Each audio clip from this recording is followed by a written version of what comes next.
All right, so we've come to the ultimate talk of the day. Ultimate is in the Latin, last.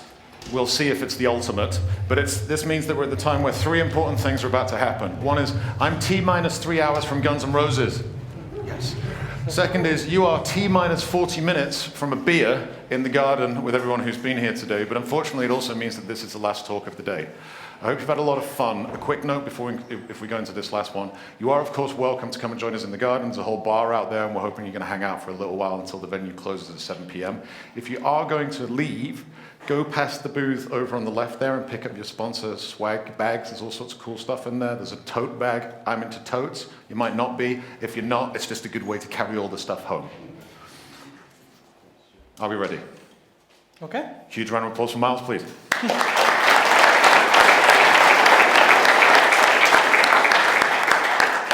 Good afternoon, everyone. I realize this is a very precarious position to be in between you all and the beer. My employer has graciously allowed me to present a journey that I've been on in the last 3 years, as long as you all read this disclaimer first. So with that out of the way, this presentation is going to be a little bit different. This is story, it's going to be very high level, and this is a journey that I've been on. So in order to take you through this journey, you need to know a bit about me. So let's go back to the start. Where did my passion for networking come from? So when I was 5, I had a much better fashion sense, and I had a dad that was a network engineer. And I have this core memory, being 5 years old and asking my dad, what do you do for a living? Rather than turn to me and say, oh, I configure Cisco switches and routers for a living, he said simply, I make computers talk. In my childlike brain, I obviously didn't understand how cables, routers, switches worked. I just imagined you pushed two computers really close to each other and they had a nice conversation. I later learned this sadly wasn't the case. As I grew up, my passion for networking grew. I went to university where I studied computer science with artificial intelligence. I really also got into development. I really enjoyed the balance with networking though, because it has a physical manifestation when you're doing development rather than something that's just purely software. My degree was fun. However, my true passion at university was the Loughborough Students' Union Computer Society, where we ran the largest LAN parties in the UK. I can attest my cabling standards have significantly improved since those days. And what I didn't really appreciate at the time is I was already dabbling in network automation without realizing. The university imposed restrictions on our internet access. They needed every student to sign a waiver. Not wanting to give everyone a piece of paper, that's a lot of work. We had a terrible PHP website, which when you first logged in to the network, presented you with a captive portal. And then once you agreed to the terms and conditions, that had some awful Perl script that added you to the 3845's ACL. Little did I know that was my $1 million idea back then, and I should have quit university and started up an identity-based company. So flash forward to May 2020, pretty normal year. I just got back from Hong Kong and Shanghai in Q1 doing a not questionable data center relocation. Much like the rest of the company, lockdown 1 was well underway. I definitely wasn't at home with my feet up on the sofa playing Animal Crossing. And then I get a phone call. It wasn't a phone call, it was an email. I'm a millennial, I don't answer the phone. It was a recruiter. They said a new position has come available at a firm. Greenfield deployment, infrastructure as code mindset, automation first, DevOps style team, next generation infrastructure team. So no silos from the get-go. They'd brought over the head of infrastructure from Marshall Wace to run the outfit, so someone who already had experience doing this. And Neil's vision was to have a utopia. And that utopia was the entire team running on a single platform, the entire business running on a single platform. This was multiple business units at this firm that would all organically grown. They'd gone in every way imaginable. If there's an MSP you can name, we were probably using it. And we wanted to unify that and bring it all in-house. And I thought, oh my, this is the holy grail. It's too good to be true. It's everything I've wanted, a new challenge, working with people that have got that exact same mindset. Presentation kind of spoils it for you, but obviously I accepted the job. But something happened to me after accepting the job that has never happened to me before. I'd been at my previous employer 8 years. And I can only describe it as this tsunami of self-doubt that all of a sudden came crashing over me. And I've started to really spiral before I'd even started at this place. I didn't really understand why. I'd passed all the technical tests, had this growing doubt I was going to be useless, as I'd not really dabbled fully with other like-minded people. All my automation efforts to date had just been grassroots initiatives. And it's almost like Gollum had come out of the back of my mind and started talking down to me and saying, this is a terrible idea, what are you doing? You're changing jobs in the middle of a pandemic, you're mad. Later learned that this is imposter syndrome combined with fear and guilt. And people don't really talk about this that much, or at least I've found. And one of the ways I dealt with it, or the best way I managed to deal with this, was being aware of it, but also talking to your friends about it, talking to your support network. Inadvertently, they were coaching me through it, and came to the realization I wanted the challenge, and it didn't matter if I failed, at least I'd tried. So that was my experience with it. So back to the job. Where on earth do you begin with an organization that's gone in all different directions? You're inheriting multiple networks, multiple MSPs. What do? Do a bit of detective work. You have to go around, see what data you can obtain, start gathering requirements. How do we build this utopia? First thing that was evident is that there were so many unknowns. MSPs don't really like to give you network data, they hide it.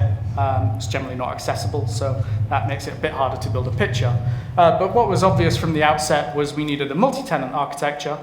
We identified the company had a high rate of change. The developers were deploying multiple times a day to these systems, as well as adding firewall rules at a rapid rate to meet client services. It needed to be secure by design. Every type of network needed to be hosted on this platform. DMZs, client-facing services, internal applications, the whole shebang. And most importantly, we needed to keep it simple. We were a small team. Everyone needed to understand what we were doing. So, how do you choose technologies that best fit those requirements? Well, 2020, must have an API. Must have a good API. What do we mean by a good API? So, good and open documentation. Don't want to be behind a paywall, don't want to do I want to do try before I buy. Don't want to have to call up a sales engineer who will ignore me for 6 weeks and I'll get an A4 page that just says, this is the API. Rather worrying. You want that API to have configuration monitoring and reporting capabilities. You don't want something you're just firing configuration at it. First-party support. If I call TAC, I want them to understand API issues. They need to be able to troubleshoot with me because we're going to depend on this. It's going to be part of our critical path. SDKs and tooling. Python libraries, Terraform, Ansible, whatever flavor the vendor wants to support is a bonus. Active development and community. If we see something that a vendor is just shipping out, we want to understand that it's going to be supported. It's going to be integral to their product lifecycle. We don't want to build around something and then update to version whatever, and they've gone, oh, sorry, we've binned that. And if it hasn't got a community built around it, you don't have anyone to talk to about their experience either. Error handling. It sounds so basic. Just getting a meaningful error message back from an API. Thankfully, most of the products we have don't just spew HTTP 500 if something silently fails. Ideally, an API that has not been developed as an afterthought, just bolted on. And this doesn't just apply to hardware. This applies to services as well. When you talk to carriers or security service providers, you want to make sure that they've got a plan for this as well. Carriers has been a really good one for us because the network maintenance parser, that is a fantastic open source tool. Being able to ingest maintenance notifications and then silence our circuits in our monitoring automatically, that's toil gone. If a carrier doesn't support it, we probably won't select them. So where did we begin? Easiest choice, NetBox. We needed to get a picture of what had been put before. We needed to understand what networks had been allocated because with this new system, there was going to be some overlap during the transition. wanted to make sure we were building appropriately. Then moving on to our next step, which was the core network. So we need a really solid foundation. We opted to go with Arista for our core network, and in 2020, AVD, Arista Validated Designs, was in its infancy. However, back then I could really see the potential for the project. So for those that don't know, Arista Validated Designs is a Ansible pipeline effectively comprised of multiple roles. You have a set of definitions, group vars, host vars. These are stackable. And then that feeds into a role that designs your network architecture into a structured YAML file. That structured YAML file is then fed into the Arista CLI config generator, and then that's deployed and then validated. The stackable template architecture means that if you've got something you want to deploy to all of your switches in one go, that can go at the global variable level, site-specific, data center fabric level, and then you've got the individual components of those fabrics, so server ports, network services, and switch-specific variables. The best example of this in action would be we had a requirement with our security provider that was managing our SIEM. They were complaining the switches were not sending any syslog for 24 hours at a time sometimes, because if the switches are generating syslog, you're generally having a bad time. So we were able to implement at the global level a simple heartbeat system that's then pushed out to all of your switches in one go. That was 4 lines of YAML, which is then turned into a bit of config. It just cuts down repeatability, and you know that is going to be the same config across your entire estate. The problem was with AVD 1.1, it was geared for Layer 3 leaf spine, EVPN. Little bit overkill for what we were running, but this is where the extensibility of the project shows. We shimmed in our own role instead, which created Layer 2 leaf spine, and that's all I had to do. I had to make very little modifications to the rest of the project. Because I generated my structured config exactly how the pipeline expected, I was able to then generate my switch config and deploy as expected. So what we did after this was we built a CI/CD pipeline around it. Using NetBox, we could dynamically generate the group and host vars, so all of those variables for our fabric easily built. Then have a job to build the structured config, build the CLI config, checking every step of the way, and then we can diff that. Because this is all Ansible, you can just do a pre-prod deployment in check mode, see absolutely everything before it's going to hit the switch. And then one of the best parts is you can deploy the prod config, but in tandem, the documentation artifacts it creates, you can deploy those to a knowledge base. So as soon as our config is live, our documentation is also live in our knowledge base. It meant anyone in the infrastructure team could also see the live state of the network without having to log on to a switch. And finally, to complete the cycle, we can validate the network state in code to say that what was deployed was indeed deployed. And taking this one step further, you can schedule it once an hour. That way, anyone who made manual changes, denied, blatted away, maintaining complete compliance across our global network. So, with that all done, moved on to firewall automation. It was a bit trickier, this one. So we started off by writing Terraform. We were able to perform very basic templating, but we went for Terraform over Ansible because of the state that Terraform can maintain.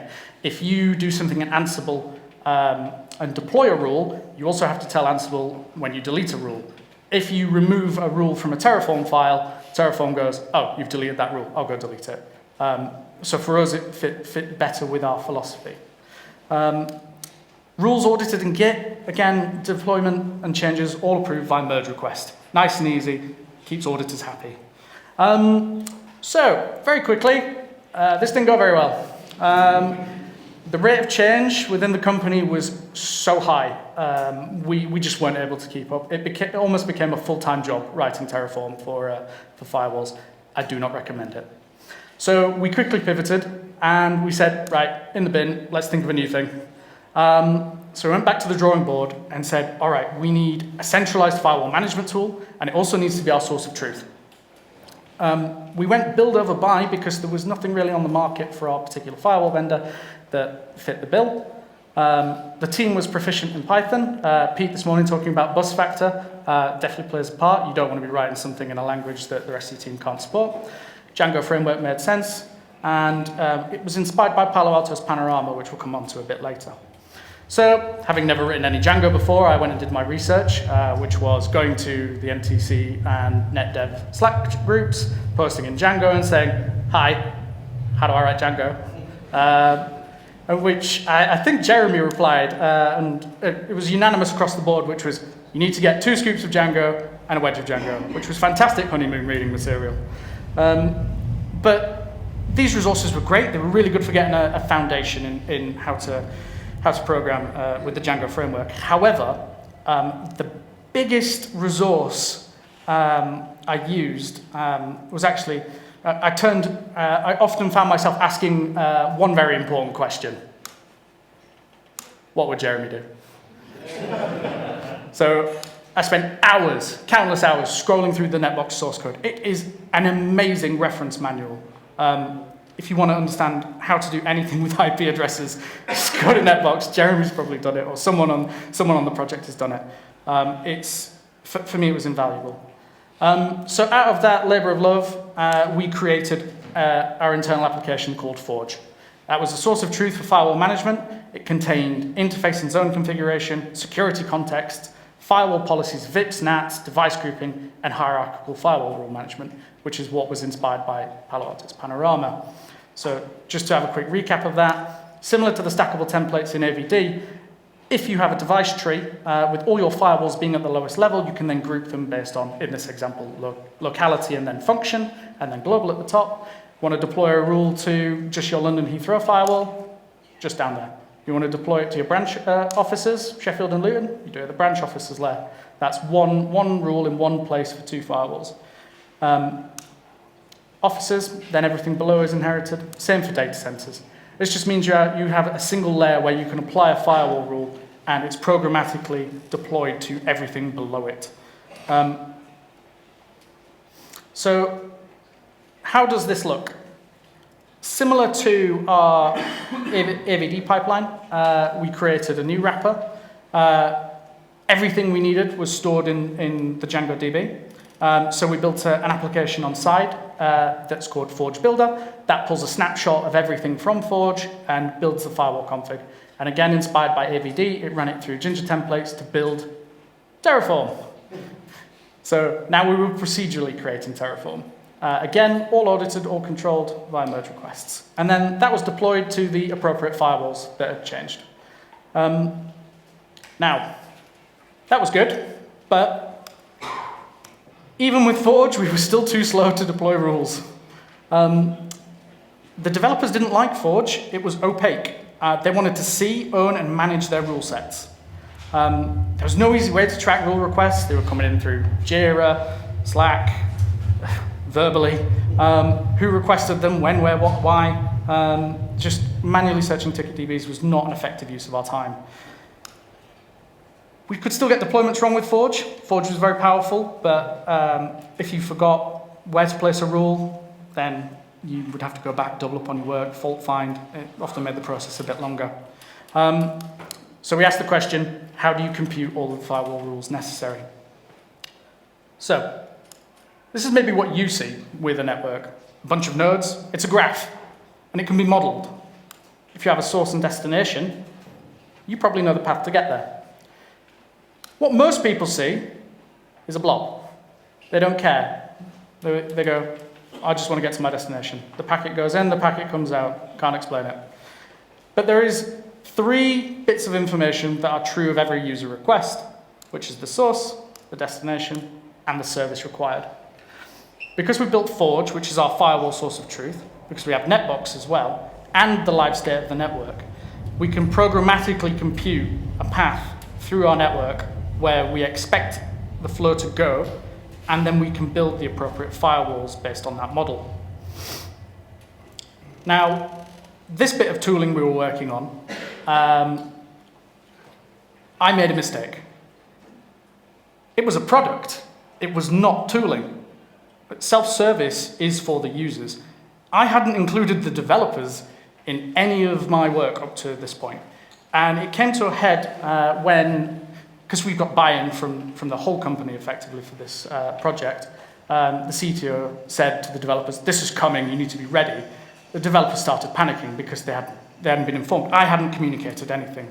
So it then came to a head where I had to get all of the developers in a boardroom and go over our design, our intention, and how we were going to do it.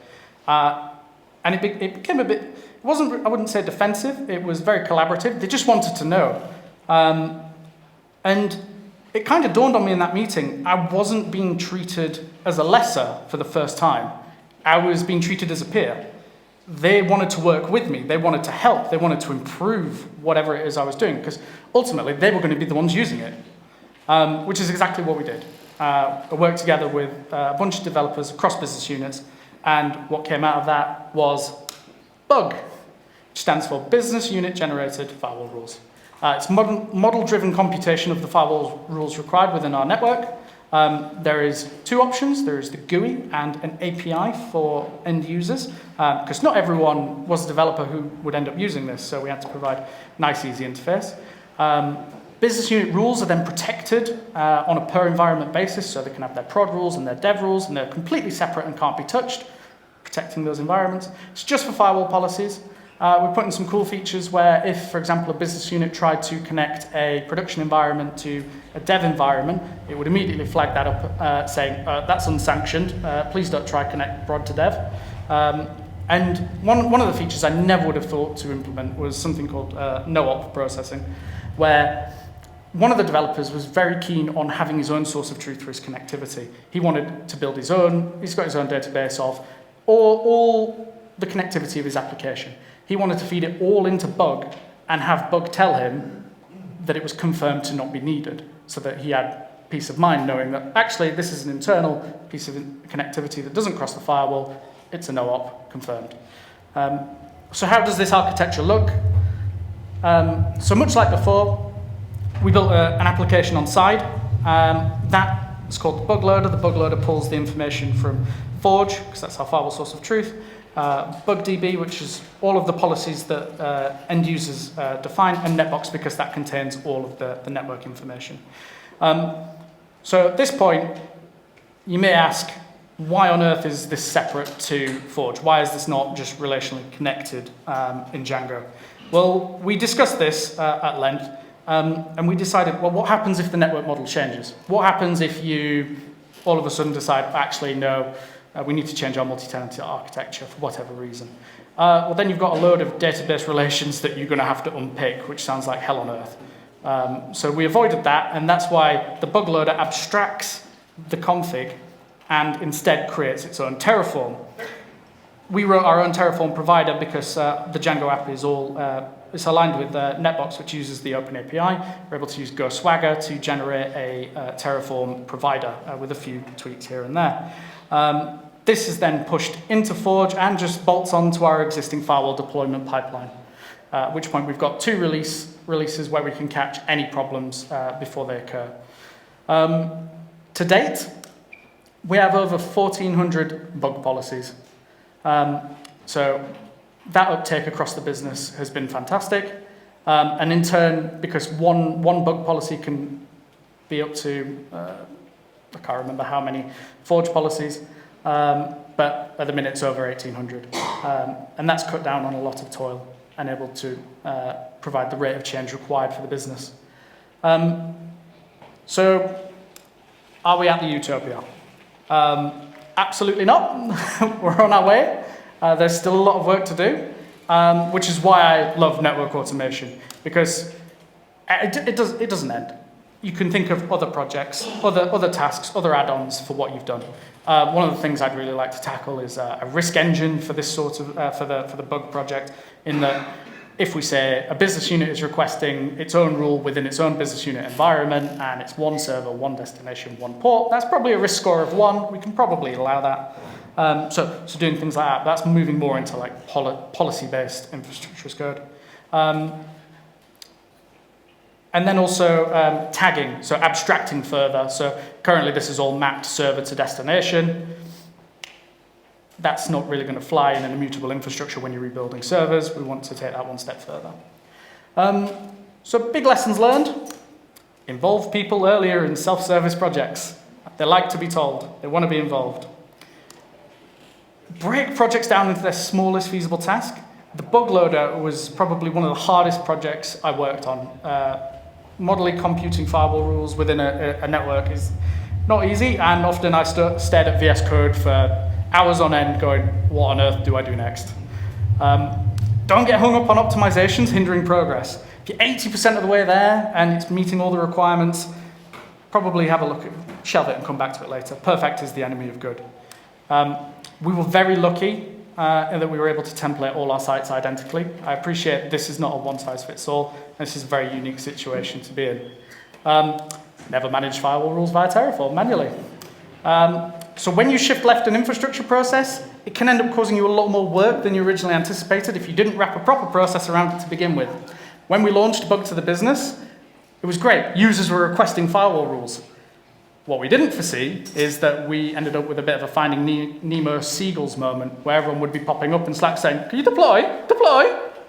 So we had to batch all that up, get that into Windows, and then that made that a lot more seamless again for us. And also got people in the mindset of, oh, I need to have my firewall rules ready by a certain time.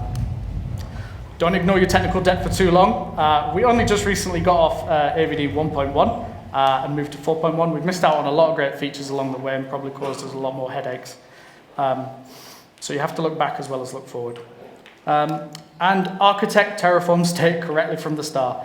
I've done a lot of Terraform state manipulation now. I'm still not comfortable with it, no matter how many backups of Terraform I have. It does feel like moving a Ming vase that has a stick of dynamite in it while holding oven gloves. Do not recommend. And as part of my DevOps mantra, I do believe in appreciation and giving that back, which would be to my colleague Rob, who has been on the receiving end of many a 1 a.m. epiphany WhatsApps throughout the development process, and also being a fantastic pair programmer. This wasn't a solo effort. Carl Buckman at Arista for helping me with AVD, and Tyler Conrad for answering all of my stupid questions. Thank you very much. Any questions?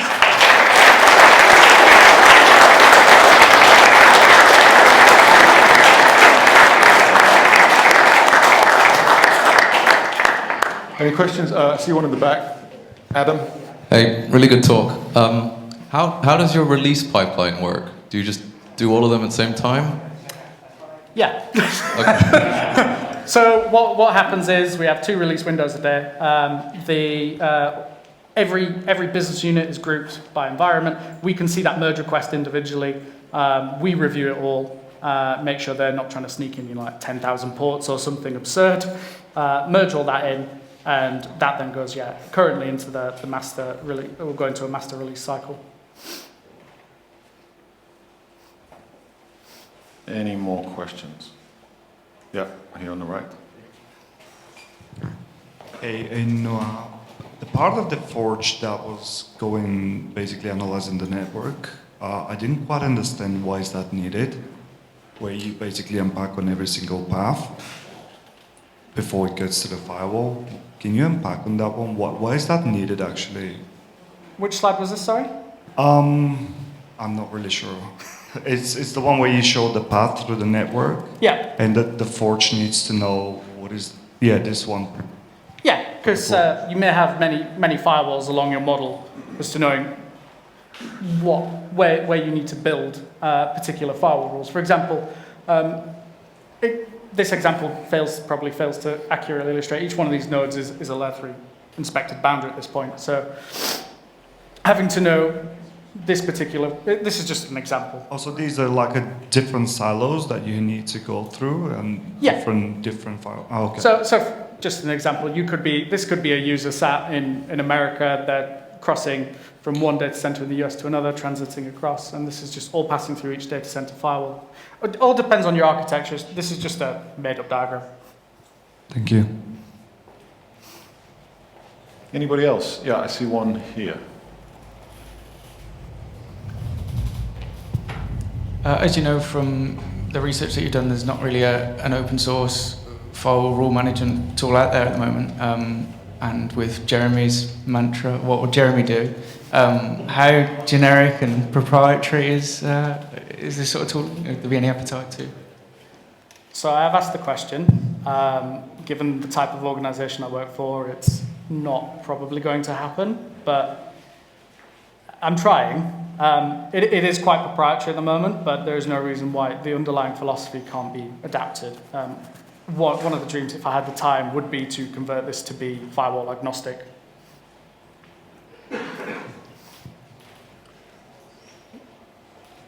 Anybody else? Going.